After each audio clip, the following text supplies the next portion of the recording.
Okay.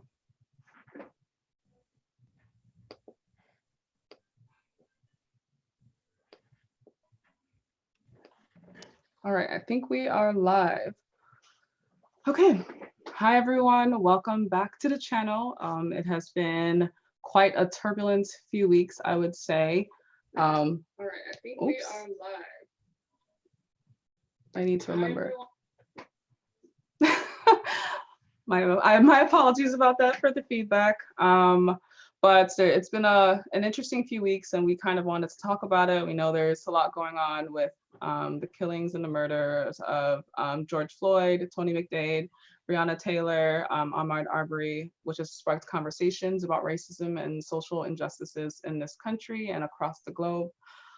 So today we are going to be talking with Dr. Murray, who has had just extensive experience in medicine as well as public health as well. So we'll talk to her a little bit about what her experience has been so far and the conversation of public health, or the public health aspect of racism. Is racism a public health issue? Does it exist? So we're gonna start that conversation now. Thank you so much, Dr. Murray, for being here. Thank you for your time. We're just gonna start off and kind of talk a little bit about your background. Well, good morning, everybody. So I grew up in Cleveland, Ohio. My first years were spent in the projects of Cleveland, Ohio. And I came to Chicago to go to college.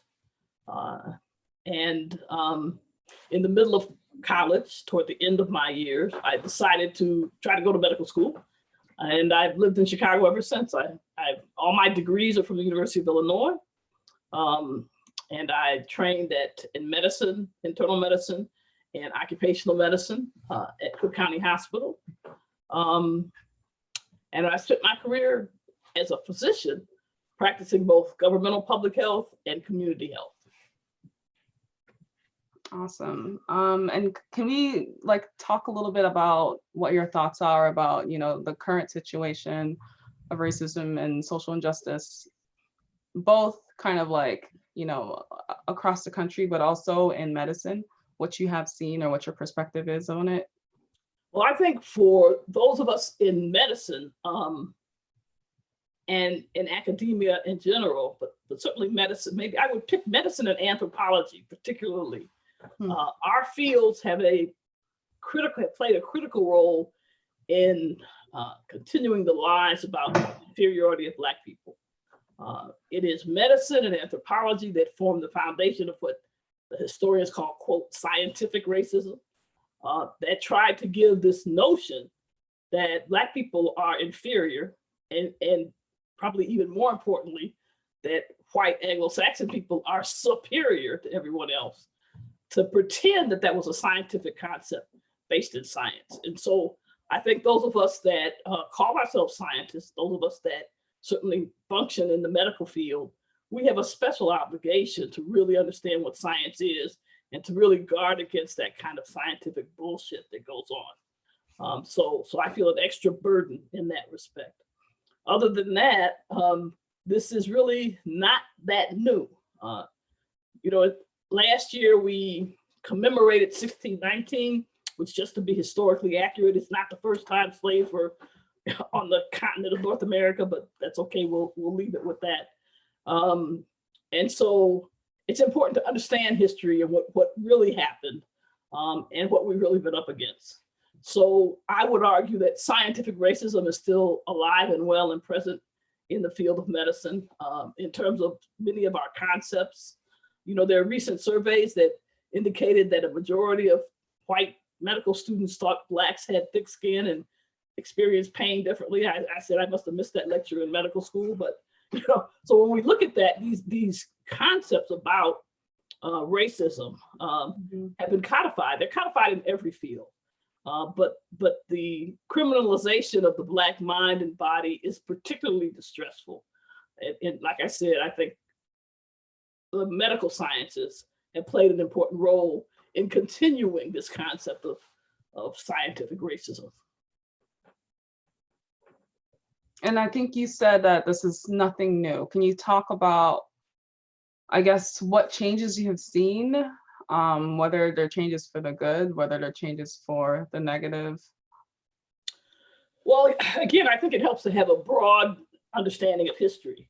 And I don't think, I know we tell our children a lie, as we often do with children, that history is sort of goes in a straight line and things continually get better. There are many reasons to make an argument that overall, I mean, we don't have chattel slavery anymore. So overall things may be getting better, but history is never that simple. It doesn't just go forward always. And certainly there are a number of things, especially in the past 20 or 30, 25, 30 years, where we've clearly gone backward. So I think that history, it doesn't go in circles, but it doesn't go in a straight line either. So there's some things that we've lost. For example, when I was in high school, one of the big fights, certainly of the modern civil rights era, was the fight for the right to vote. I have to say that that a number of the gains we made with the Voting Rights Act, we lost in some Supreme Court decisions. So we clearly can go backward. And so I think that's what we have to be really vigilant about, and we have to be really clear what we're demanding and why. So we come from a people, I mean, the very fact that we talk about the civil rights movement is a sign that we've gone backwards, that there were clearly struggles for justice and freedom of Black people in this country for hundreds of years before that. And the civil rights movement, what I call the modern civil rights movement, the civil rights movement of the 50s and 60s, which I participated in, was just a recent iteration of that. Certainly the fight for the abolition of slavery, the fight against slavery and the fight for the abolition of slavery, I don't know if I want to call it the first, but it's certainly, that clearly predated the 1960s movement. So I think that we have not achieved what we wanted to achieve. We have not achieved full citizenship in the United States. And I must say, I have to add, I never thought that that was a real goal that we should attain to, because I'm not happy with many things that go on in this country. But we haven't achieved full citizenship. And we've slipped backwards in so many ways. And it really depends on how active we are, how much we fight, how visibly we fight. So in those periods of time where we ease up on the fights, we go backwards. And in fact, every time we have a victory, there's a reaction, there's a backlash to the movement of justice, not just the movement of Black people, but the movement toward justice. There's a backlash, and too often we naively don't think there's going to be a backlash, but there is a backlash. And if we're not prepared for it, if we're not prepared to fight for it, then we're in trouble.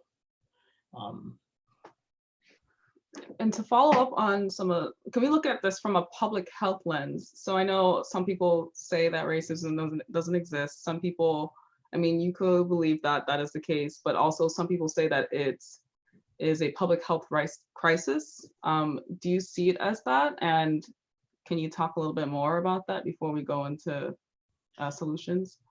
Well, so let me first, I have not, maybe they avoid me, I haven't run across someone who really argues racism doesn't exist. That's a different discussion, but I think public health is about social justice. And in my view, public health encompasses everything. It's not just what people in public health departments do, though it does include that, but it encompasses everything. And one of the tasks we have in public health, if we're talking about how do we keep groups of people healthy, how do we keep children healthy? How do we keep Blacks healthy? How do we keep Native Americans healthy? How do we have a healthy world? You have to address every aspect of human life. Politics, transportation, housing, everything. So in my view, public health really is everything.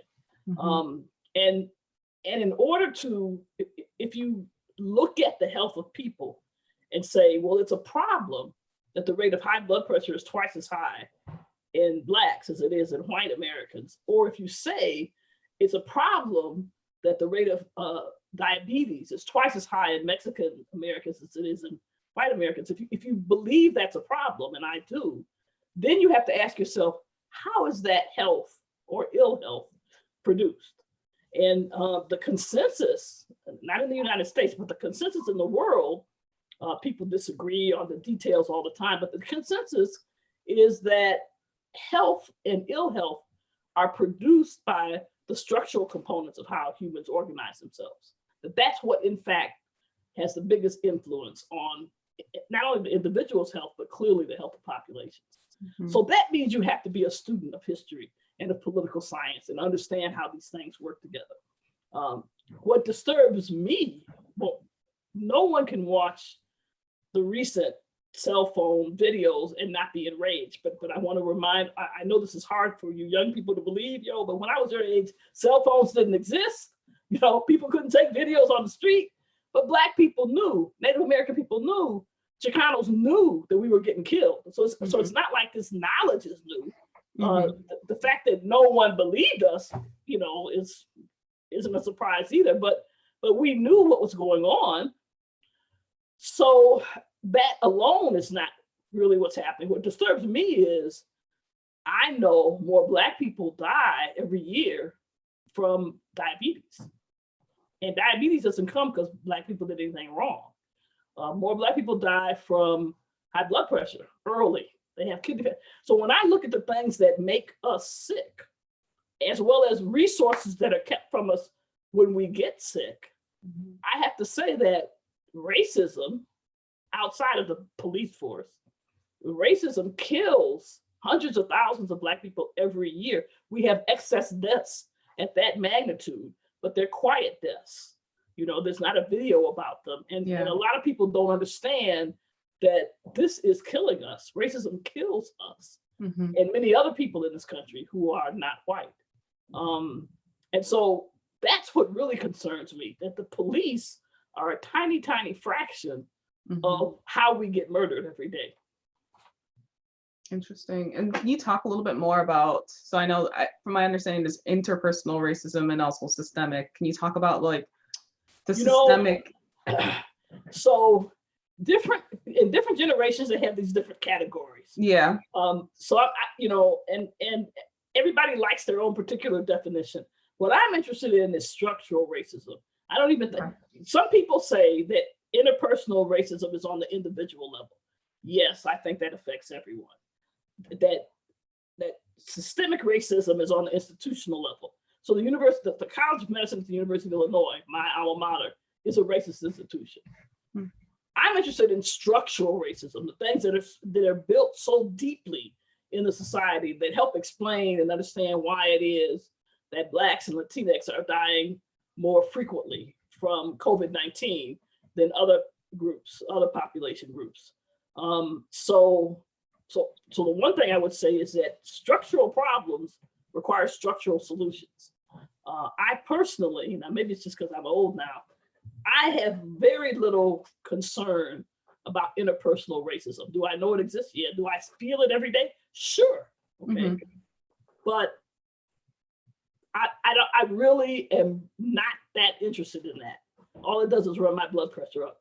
What I'm interested in is addressing the structural conditions of racism. So as a Black physician, do I feel like I haven't gotten some job promotions because I'm a Black woman? Yes. But I'm really worried about the fact that we structurally set up an education system that's designed to keep brown and Black children ignorant. That causes me much more pain and causes my blood pressure to go up much more than the fact that I may have personally been slighted by some idiot. So I think we as a people have always known that and have always been appropriately concentrating on those deeper causes of racism. Because if we could fix the structural conditions, I really don't care. How many people do you know in your life? If they're real racist and they stay away from me, all the good, that's fine. But I want to deal with the structural conditions that allow racism to kill people and to harm people. That's what I'm interested in, that make a society unjust. I guess so we can move on to a little bit more about the solutions. At least I know like last week was particularly rough for me because there were just so many things going on, or protests. I want to be out in the streets doing something, or at least feel like I'm contributing to the movement in some way. But then I kind of came to a realization that part of the movement for me is doing well in medical school and becoming a physician. I don't know if you have any like thoughts about what we can do in terms of pre-meds, medical students, residents, those who are along the way, those who are attendings right now in the medical profession, what we can do to address some of these issues that we see. So again, I think I try to think about this in a broader context than simply last week. And I think that people have to be committed to justice and fight injustice wherever they are. And that's possible to do all the time. It's not necessary all the time to go out on the street and have a demonstration. Mm-hmm. Yes, I believe that's important. So the main thing is, how do you view what you're going to do in your life? I was active politically in the civil rights movement before I went to college. When I was in college, long before I went to medical school. I went to medical school only because I knew that we didn't have enough Black physicians in the country. And I was active in medical school. I was active in the Student National Medical Association. I was active in organizing tutoring classes. I was active in fighting for the admissions committee to admit more of us. So when I was in medical school, I functioned as a medical student, and I concentrated on the unjust things that I saw going on there, and what can we do in the context of medical school to make sure that more people of color got into school and more graduated. When my son was young, I was much more focused on what happened in elementary school. So if you are devoted to making change, you will do that in every setting that you are. Some settings, as a college student, there's not a lot you can say about medical school. You're not in medical school, you're not a physician. So I don't think that's the choice. I think a lot has to do with, so I don't think there's a magic one kind of action one can take. I always vote. In Chicago, if you don't vote, somebody will vote for you. I mean, I always vote. Do I think the vote alone by itself could have solved the problem? No. Okay. So we need a whole bunch of tools to deal with this complicated problem. I will say this, so now we have a pandemic going on, and my youngest, my baby granddaughter is 18. She's 18 years old. She just graduated from high school. Wow. On her way to Howard. Congrats. And she was with her older sister going stir crazy because of the quarantine, no prom, no graduation. And she wanted to see her friends, and, so last week she said to her parents, yo, I'm going out. I'm going to make signs, and I'm going out on the streets to demonstrate. And her parents text me and her other grandmother and said, do you have some suggestions to redirect her energies? And I said, well, when I was her age, I was demonstrating, so I can't help you. I could tell her what to wear to a demonstration. Don't wear no jewelry and stuff. I can't. And her other grandmother, who's a year or two older than me, said, when I was young, living in Birmingham, I disobeyed my mother and went to what was called the Children's Crusade in Birmingham, where those young Black students had water cannons, dogs, and the police, and got arrested, filling jails. And so she said,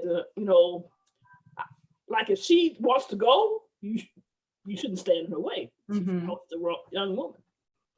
So she went out for 4 or 5 days in a row. She might be out now, I don't know. Is that important? Yes, that's important.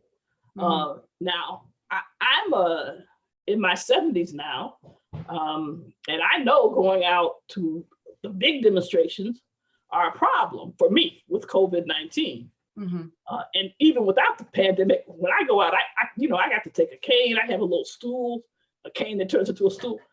But the residents at Cook County Hospital, at Stroger Hospital, designed a medical center protest that was going to be a silent protest with a few speeches in the middle with social distancing.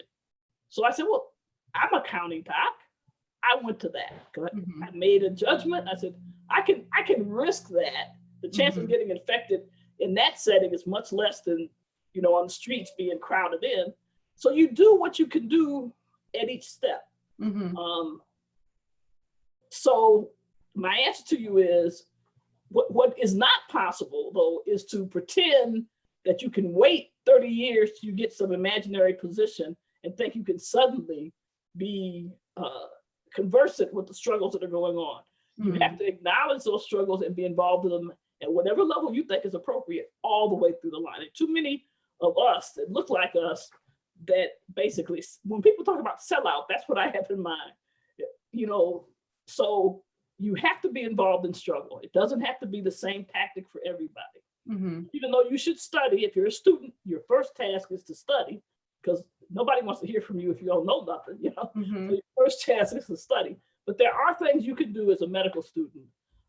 And I know at UIC, for example, you know, I know there's students trying to organize, trying to change their curriculum, trying to support. One of the things that we did as students and young physicians is support the demonstrators medically.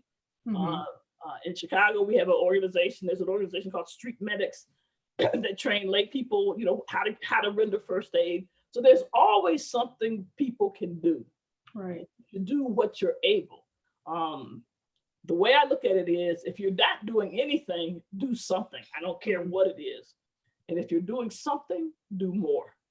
And that's what I try to do sort of every day. I try to wake up and say, what can I do today that's more than what I did 10 years ago or last week or yesterday that can make a contribution? Okay, awesome. Thank you for that advice. So definitely follow that as well. And I also wanted to thank you for your time. We are going to end right there. Let's keep this discussion going, guys, in the comments section. And thank you again, Dr. Murray, so much for your time. And we're going to log out. Do you have any last words to say before we log out? I only have one thing to say. We didn't get here all of a sudden. We got here on the shoulders of generations of people that came before us. And the time is coming for you young people to step up and make the changes that you can, because your children and grandchildren won't have to stand on your shoulders. Okay. Thank you again, guys. We'll see you later. Check out the channel, like, comment, and subscribe as usual, and let's continue the conversation. All right, let me